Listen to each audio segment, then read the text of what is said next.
लाडकी बहीण योजना आणि लाडकी बहीण योजनेअंतर्गत रक्षाबंधनाची मिळणारी ओवाळणी यावेळी काही महिलांच्या पदरी मोठ्या प्रमाणात निराशाच मिळाली, कारण लाडकी बहीण योजनेअंतर्गत त्यांचे पैसे जमा झाले नाहीत। मग आमचे पैसे आता बंद झाले की काय? हा रक्षाबंधनाचा हप्ता आता आम्हाला मिळणार आहे का नाही आणि आता आम्ही काय करावं, कुठं जावं, असे विविध प्रश्न या निमित्ताने लाडक्या बहिणी विचारत आहेत। चला या सर्व प्रश्नांची उत्तरे जाणून घेऊया, परंतु त्याआधी आपल्या पेजला फॉलो करा, चॅनलला सबस्क्राइब करा।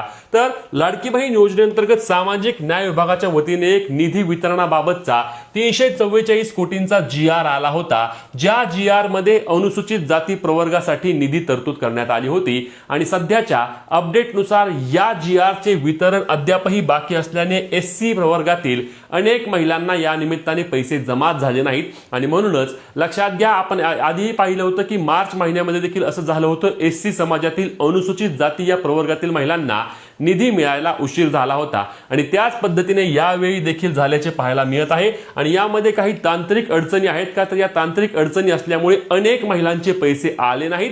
म्हणून घाबरून जाऊ नका, तुमचे पैशाचे वितरण नक्कीच होणार आहे आणि हे कारण GR आल्यामुळे तुम्हाला पैसे येण्यास कोणत्याही प्रकारची अडचण येणार नाही, फक्त काही विलंब लागत आहे।